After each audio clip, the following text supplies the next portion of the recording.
instrument ko. Wala ko binilord na may gagamitin ulit sa kanya, yung instrumento na papabalik ng init niya.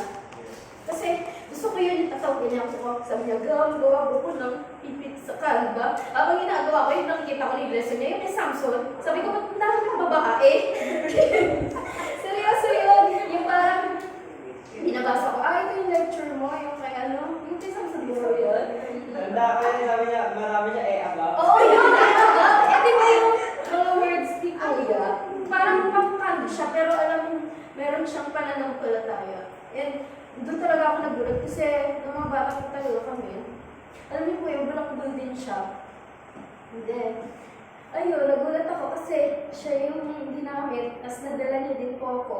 Nung una pa nga po hindi talaga ako malalim pastor. Mabilis din akong makakain ng mga klase ko nung college. Kasi di ba po kapag katapos ng exam, separate. So, tara, inom tayo, gala tayo. Mabilis din ako maaka dyan kasi sabi ko sa inyo, wala masyadong kaibigan dito. Kaya parang kapag nakikilala ko sila sa school, syempre araw-araw kayo magkakasama. So parang nagiging komportable ka na sa kanila na, sige, tara, sama ako kahit hindi alam na mamatawa ka. Diba si Papa, ayaw na nagagala ako, lagi ako hinahanap. Pero go pa din ako.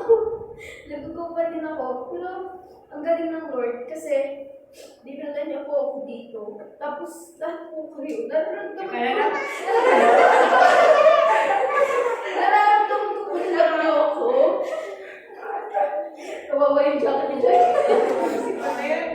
Hindi, nararamdaman ko po na lang niyo ako. Dito ko naramdaman yung totoong kapayapaan. Yung parang pag nakaharap ako sa inyo, wala kayong masasabi sa akin kundi parang mahal kita. Yung gano'n yung parang yung parang pag nakatingin ako kalalang na, okay, talaga dyan, big pastor, parang yung mga authority nila na bilang anak kanila, kagaya ng Lord, hindi kayo nila dito sa church na to. Eh parang dito lang kita yung sarili ko na lumalim ko. Ang hirap ko umiyak talaga. Sorry, Joy. Ayun, kung tatanungin po ako, ngayon, sa pananampalataya ko, marami na po talaga akong nasugdaanan. Pero makulis na rin po akong nananampalataya kasi alam ko po, ano yung plano sa akin yung Lord. Kaya nga minsan sa school ko po, di ba nga po college na ako, marami pong mga project, yung expectation sa akin ng family ko. Kasi nga po, di ba ako na lang yung nag-aaral sa family namin. Yung sa tatlo, yung kuya ko nag-asawa na. Si Benjamin naman, ayaw niya na kung magtuloy ng college. So yung expectation sa akin ng pamilya ko, ng mga magulang ko, kasi ako na nga lang po yung nag-aaral. Yung parang napipressure ko na kailangan kong gawin yung mga projects sa school. Di na nga po kami sa natutulog ng mga klase ko kasi kailangan na akong ipasa.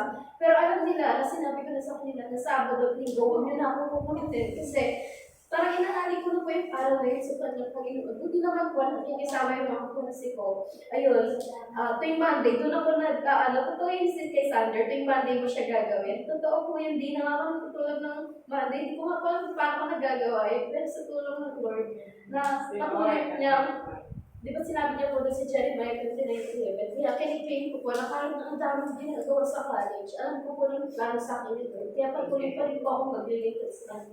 Yan lang po. Kaya nagpapalala po. Salamat.